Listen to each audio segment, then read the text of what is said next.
आज की कहानी बहुत ही इंटरेस्टिंग और मज़ेदार है। यह कहानी आपको एक सीख देगी। तो चलिए चलते हैं अपनी कहानी की तरफ। और अगर आप हमारे चैनल पर नए हैं तो प्लीज़ चैनल को सब्सक्राइब करें। राम सिंह को अपने बचपन के गांव के दोस्त पर आज बड़ा गर्व था। राम सिंह दीनानाथ को अगले दिन दिल्ली के बड़े अस्पताल ले गया, जहां उसने अपनी पत्नी को दिखाया था। वो दिल्ली का एक जाना माना अस्पताल था, जहां देश विदेश से लोग अपना इलाज कराने आते थे। राम सिंह के सारे टेस्ट हुए। इस तरह एक सप्ताह के बाद राम सिंह की पत्नी को एक लीवर डोनर मिल ही गया। उनका लीवर ट्रांसप्लांट सफल हुआ। राम सिंह आज प्रसन्न था। उसे अपने दोस्त पर गर्व था, पत्नी को अपने देवर पर गर्व था, जो सगा न होने पर भी सगे से बढ़कर था। दीनानाथ को कुछ दिन दिल्ली में ही रुकना पड़ा, क्योंकि उनको डॉक्टर के निर्देशों का पालन जो करना था। आखिर 1 महीने के बाद दीनानाथ अपने घर पहुंचा। दीनानाथ के घर पहुंचने पर घर के लोग बहुत प्रसन्न थे।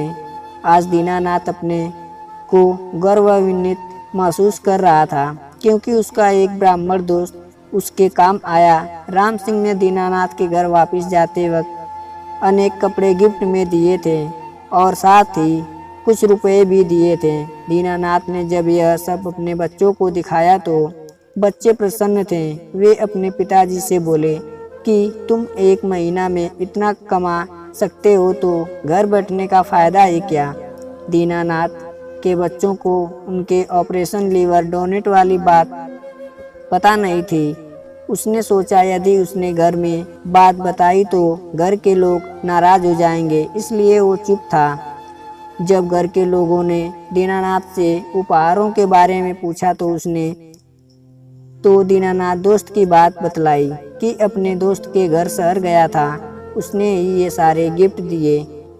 बात यही खत्म हो गई। एक दिन दीनानाथ स्नान कर रहे थे। उनका बेटा बाहर बैठा उनको देख रहा था। गांव में लोग खुले में स्नान करते हैं, खासकर पुरुष तो खुले में ही नहाना ही पसंद करते हैं। दीनानाथ आज बहुत दिनों बाद स्नान कर रहा था। पहले तो वह रोज स्नान कर रहा था, लेकिन आजकल वह रोज स्नान नहीं कर रहा था।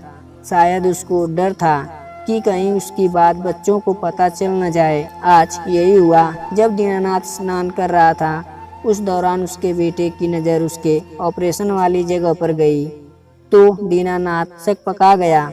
उसको समझ नहीं आया कि बात को कैसे संभालेगा। थोड़ी देर बाद जब दीनानाथ स्नान करके अपने कमरे में गया तो उसका बेटा भी पीछे पीछे उसके पास पहुंचा।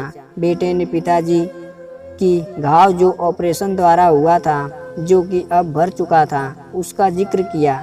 दीनानाथ से अब सहन नहीं हुआ। आखिर कब तक वह उस भलाई वाली बात को अपने अंदर दबा कर रख सकता था। दीनानाथ ने अपने दोनों बेटों राहुल और पवन के सामने सारी बात बताई।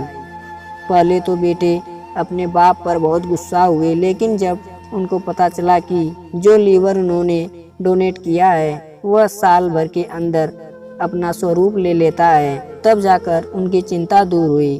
उन्हें अपने पिताजी पर गर्व भी हुआ। 3 महीने के बाद जब राम सिंह की पत्नी पूर्णतया ठीक हो गई तो राम सिंह ने गांव अपने दोस्त के यहाँ जाना उचित समझा। आखिर उसके दोस्त ने उसकी एक बड़ी मदद जो की थी। आज राम सिंह गांव के लिए निकला। वह अपने साथ शहर की बढ़िया मिठाई, फल, कपड़े लेकर निकला। दोपहर 2 बजे वह दीनानाथ के घर पहुंचा। दीनानाथ उस समय अपने खेत में गेहूं की सिंचाई कर रहा था। फरवरी का महीना था, थोड़ी ठंड भी थी। तो दोस्तों, मिलते हैं कहानी के अगले भाग में। और आपको अगर यह कहानी पसंद आई हो तो प्लीज़ चैनल को सब्सक्राइब करें। मिलते हैं नई कहानी के साथ। तब तक के लिए धन्यवाद।